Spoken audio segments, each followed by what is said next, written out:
Hi everyone, in this video module we are going to learn about a virus namely Epstein-Barr virus, abbreviated as EBV.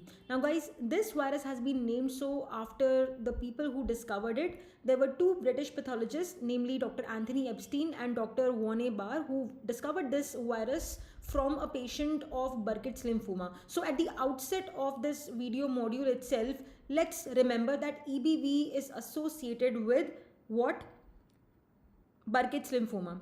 Okay, so EBV is, by the way, the accepted short form for this virus, and as I just said, it is associated with what? Burkitt's lymphoma. So the alphabet B in EBV serves as a reminder for its association with a cancer which begins with B, that is Burkitt's lymphoma.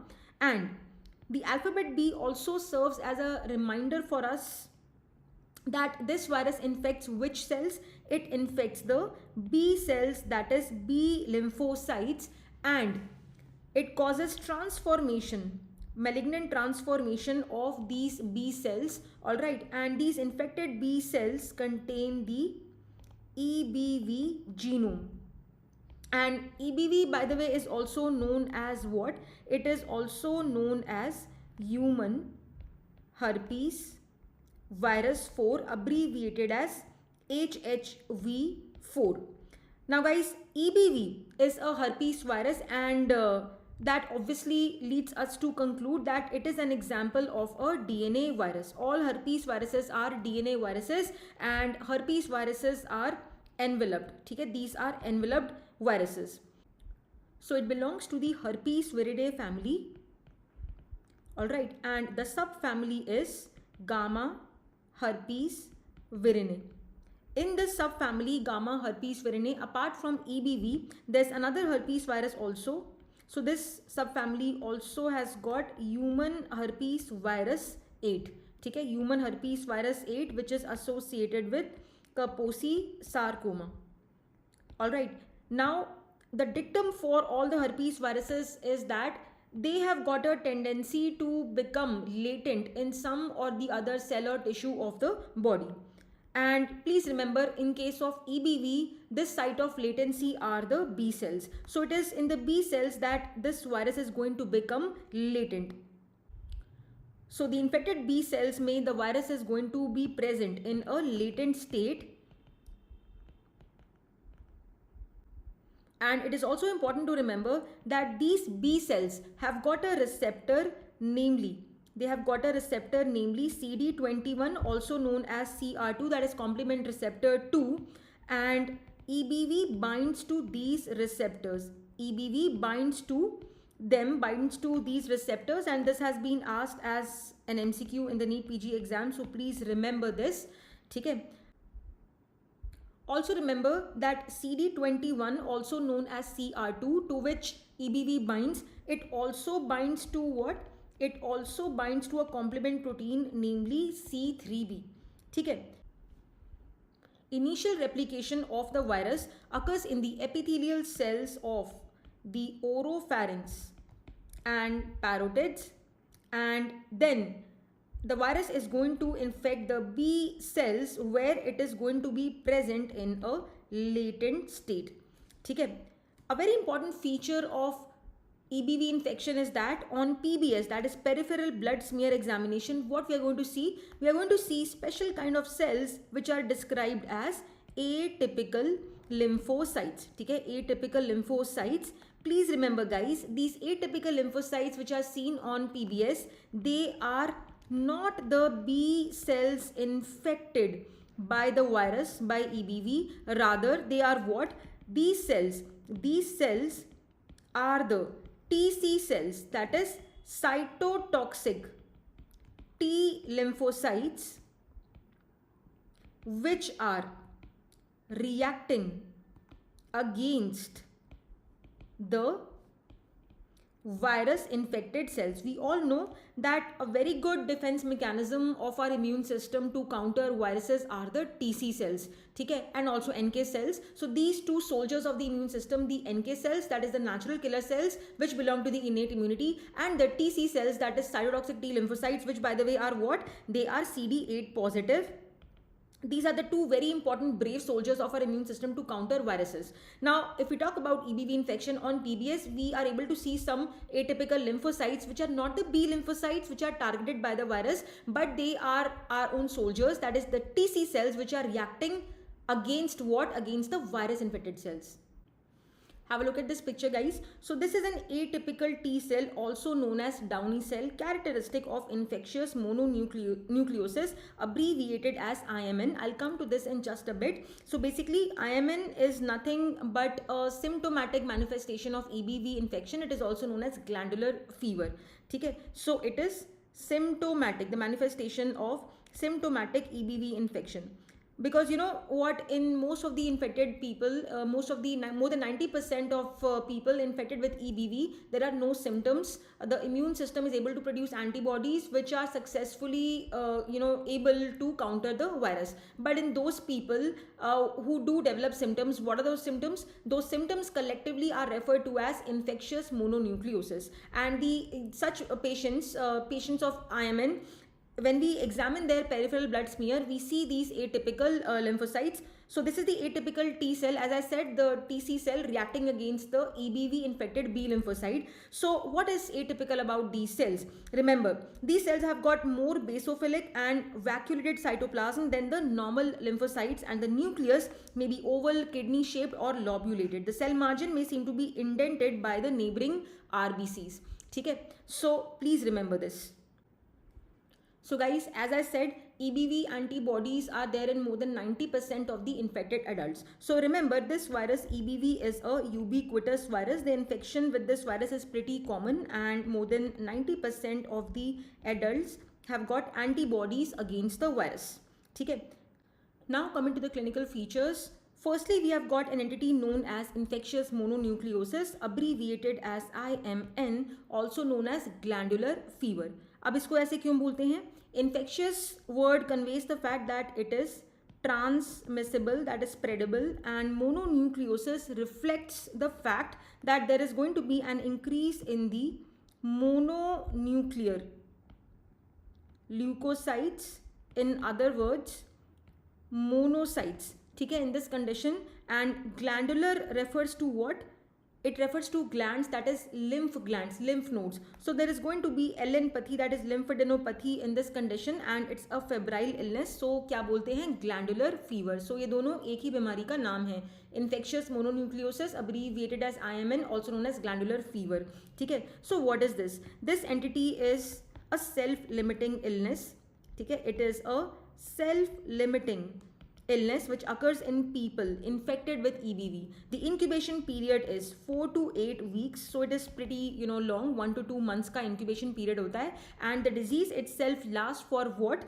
4 to 8, मैंने लिखा ना, इसको आप divide कर दो by 2. इसको 2 से divide करोगे तो क्या मिल जाएगा? 2 to 4 weeks. So the incubation period जितना होता है, जितनी रेंज है इंक्यूबेशन पीरियड की, उसके आधे टाइम के लिए the disease lasts. Now what are the characteristic features of IMN? So what is it characterized by? Remember, I have written these alphabets. इनका कोई full form नहीं है. Just to give you a little memorizing tip. Remember as FSL SAL HE. F से क्या है? Fever. ठीक है. S से क्या सोचेंगे हम? Sore throat. Sore throat, that is exudative pharyngitis. Pharyngitis मतलब क्या हो गया? Sore throat. ठीक है. एंड एक्सुडेटिव फैरेंजाइटिस का क्या मतलब हुआ? Sore throat with a tonsillar coating और एक्सुडेट. समटाइम्स व्हाइटिश और yellowish patches are there in the throat, reflecting severe inflammation in this condition. ठीक है. So sore throat, also known as exudative pharyngitis. Then L से क्या है? LNpathy, that is lymphadenopathy, precisely the cervical LNpathy. ठीक है. So this is about FSL. Then coming to SAL. अब इसका क्या मतलब है? रिमेंबर, S से यहाँ पे क्या है? स्प्लीनोमेगली. A से arthralgia, all right, and L से lethargy. So this is SAL. And also guys remember that is splenomegaly, right? The enlarged spleen can rupture. So remember, rupture of the enlarged spleen is a rare but feared complication. It's a rare but feared complication. Then lastly we have got what? Lastly we have got HE, where H stands for what? H stands for hepatitis which is by the way सब clinical, मतलब कि patient को jaundice नहीं होगा. The hepatitis की जो picture है that will be reflected by the results of the LFT.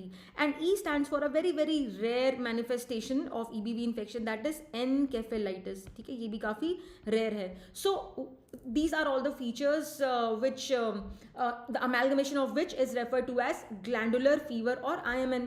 Plus मैंने एक और आर भी लिखा है. ठीक है, आर से क्या लिखेंगे, क्या सोचेंगे हम, rash. A rash may occur, it may follow after the patient takes ampicillin. सो मान लो पेशेंट का गला खराब है, उसको बुखार है, उसने अपने आप से एम्पिसिलिन ले ली और उसके बाद उसको रैश हो गया. अब फिर वो उसको घबराहट हो गई, अब वो डॉक्टर के पास भागा तो डॉक्टर ने पूरी हिस्ट्री ली. And then when the patient went on to tell the doctor कि भाई मैंने ना डॉक्टर साहब मैंने एम्पिसिलिन खा ली, मुझे ऐसे फीवर हुआ, मैंने केमिस्ट की दुकान से लेके ऐसे ही खा ली. Then the doctor will suspect what, EBV infection, that is infectious mononucleosis. The peripheral blood smear of IMN patients is going to show atypical lymphocytes which, as I told before, are nothing but the TC cells reacting against the virus infected cells. And IMN is also known as what? Kissing disease, because kissing is believed to be an important mode of transmission of this virus, prevalent in adolescents and young adults, because as I mentioned before, infected saliva is an important mode of transmission of this virus. Also remember guys, other infectious causes of IMN. So basically the amalgamation of signs and symptoms which characterize IMN like fever, sore throat and all of those symptoms can also be encountered in some other infections other than EBV. So what are those infections? Remember them as cat plus he. तो C से क्या है, CMV, another herpes virus. Acute CMV infection may show features of IMN. Of course it is referred to as IMN like syndrome. When IMN like features are seen in other infections, मतलब infections other than EBV, हम उसको क्या बोलते हैं, हम उसे बोलते हैं IMN like syndrome, IMN को मिमिक करने वाला syndrome. ठीक है, A से क्या है, A stands for adenovirus infection, T stands for a parasite toxoplasma gondii infection, तो ये हो गया CAT कैट. प्लस मैंने क्या लिखा है, HE. H से हम क्या याद करेंगे, human herpes virus 6 and E stands for ehrlichia, a bacterium namely ehrlichia. Then there are non-infectious causes of IMN also. Remember them as M and A, where M stands for malignancy and A stands for autoimmune disease. Then we have got what is known as Duncan's disease or X-linked lymphoproliferative syndrome. Now what is this? This is a fatal infection, very severe, often fatal infection with EBV. It is known as Duncan's disease because it was initially identified in 6 out of 18 young males in a family whose surname was Duncan. ठीक है, whose surname was Duncan, and it is X-linked because it is called as X-linked lymphoproliferative disorder because boys are affected, and lymphoproliferative refers to what, the uncontrolled proliferation of the lymphocytes which occurs in these people after they get infected with EBV. This entity is also known as, by the way, Pertilose, Purtilose, Pertillose syndrome, named after Dr. David Pertillo, who first described this entity. Now, why do these people develop severe, often fatal infection with EBV? There's a reason for that. The reason is, in this condition, that is in Duncan's disease, there occurs mutation in a gene. This gene encodes for what? This gene encodes for a signal transduction protein which is needed for the normal activity or the normal function of the two important soldiers of immune system which I mentioned a few minutes back, that is the NK cells and the TC cells, which we know are the soldiers, very brave soldiers against the viruses. So there is a gene which encodes for a signal transduction protein. That signal transduction protein is very, very important for the normal functioning of these two cells, NK cells and TC cells.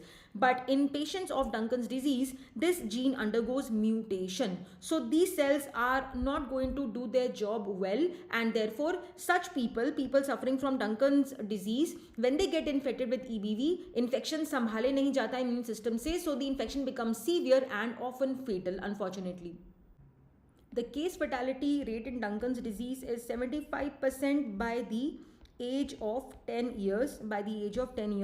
And if we talk about the treatment of this condition, the treatment involves what? Cord blood or bone marrow transplant. Okay. So EBV infection can lead to a self-limiting illness, namely IMN or glandular fever, and it can also lead to a fatal infection, namely Duncan's disease, attributed to mutation in this gene. Next, we have got what is known as the oral hairy leukoplakia. Now, this entity involves the oral cavity, usually which side? The lateral aspect of the tongue. Okay. Why it is called as hairy? Because this lesion has got an irregular,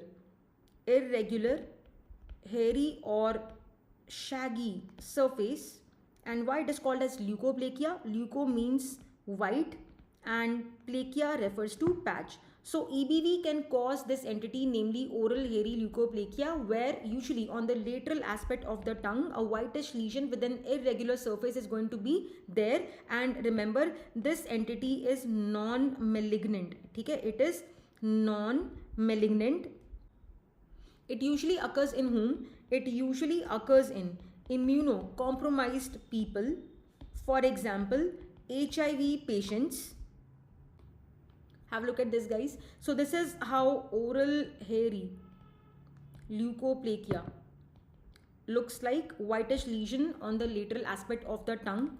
Okay. This also has been asked in both NEET PG and INICET exams, so please remember this. Another picture of the same thing. So oral hairy leukoplakia often presents as white plaques on the lateral surface of the tongue and is associated with EBV. And also remember its association with immunocompromised status, for instance HIV infection. Now guys, also please remember these important differences between oral hairy leukoplakia, which is associated with EBV, and it is usually seen in the presence of some immunocompromised state, for instance HIV, and oral thrush, which is nothing but oral candidiasis, quite commonly caused by Candida albicans when the immunity is jeopardized to a great degree. Okay. Now the next important point of difference is regarding whether it can be scraped off or not. Remember, oral hairy leukoplakia can't be scraped off. It is not possible to scrape it off. Whereas oral thrush, a little memorizing tip for all of you. Remember, thrush can be thrashed. Thrash matlab remove. Okay? So oral thrush can be removed, and when it is removed, you can see a reddish base behind it. And the next point is about the feature of pain. Remember, oral hairy leukoplakia jo hai, that is painless, whereas oral thrush is painful. It is usually associated with difficulty in swallowing or some burning sensation in the mouth. Okay? Some burning sensation in the mouth. Look at this, guys. So this is oral thrush caused by Candida albicans. You can notice the whitish plaques on the tongue. And also remember, oral thrush jo hai na, that can occur not just on the tongue. It can basically occur anywhere in the mouth. It can involve the throat, the inner cheeks. Okay? It can even involve tonsils, gums. Lekin oral hairy leukoplakia is most commonly found on the lateral aspect of the tongue, and the appearance of oral hairy leukoplakia already हम देख चुके हैं. It is unlike oral thrush caused by Candida, which is creamy, lumpy, smooth in appearance. Oral hairy leukoplakia has got an irregular, hairy, frizzy kind of a surface. Next, we need to remember the cancers associated with EBV. One cancer already I mentioned at the outset of this video module from the alphabet B in the short form EBV, that is Burkitt's lymphoma. Apart from Burkitt's lymphoma, the other cancers with which this virus is associated with include Hodgkin's lymphoma, usually the mixed cellularity type, ठीक है, usually the mixed cellularity type, and very importantly nasopharyngeal carcinoma, abbreviated as NPC, in Chinese males who are HLA-A2 or HLA-A8 positive. Please remember this. Next, we have got an entity, namely the post-transplant lymphoproliferative disorder. It usually occurs following bone marrow transplant, that is BMT, or solid organ transplantation, and the most common type is a B cell lymphoma. The most common type is a B cell lymphoma, and the main predisposing factor is the immunosuppression, which is given to prevent the graft rejection. Okay, to prevent the graft rejection. So guys, we can summarize EBV like this. E in EBV can serve as a reminder for exudative pharyngitis and the other features of IMN, that is glandular fever. Then B stands for big lymph nodes, that is lymphadenopathy, big spleen. Remember, enlargement, the rupture of the enlarged spleen, I said, is a rare but feared complication, and also sometimes hepatomegaly can also occur. Okay, so big liver. Then V stands for very atypical cells on the PBS, which are nothing but the TC cells reacting against the virus infected cells. And also one more thing, it can also be a reminder for some very atypical antibodies. So very atypical, or should I say unique antibodies, known as heterophile antibodies. Okay, more on this in the lab diagnosis part. Heterophile antibodies which agglutinate with sheep or horse RBCs. Okay, so this sums up some of the important features of EBV, and now also have a look at this. A quick summary slide for IMN. Remember, we are learning about EBV, which is a herpes virus. It is a DNA virus, and as a rule, all the DNA viruses have got what? Icosahedral symmetry. So this stands true for EBV also. It also, being a DNA virus, has got icosahedral symmetry. It's a beautiful enveloped virus. ये रहा envelope. ठीक है, all herpes viruses are enveloped. So the features of infectious mononucleosis. Pharyngitis, exudative pharyngitis, please remember, swollen lymph nodes, that is lymphadenopathy. These are the atypical lymphocytes ka schematic diagram. Enlarged spleen, and also hepatitis, which is subclinical. Hepatitis is subclinical, and sometimes liver can be enlarged also. So remember, hepatomegaly bhi ho sakti hai kabhi kabhi.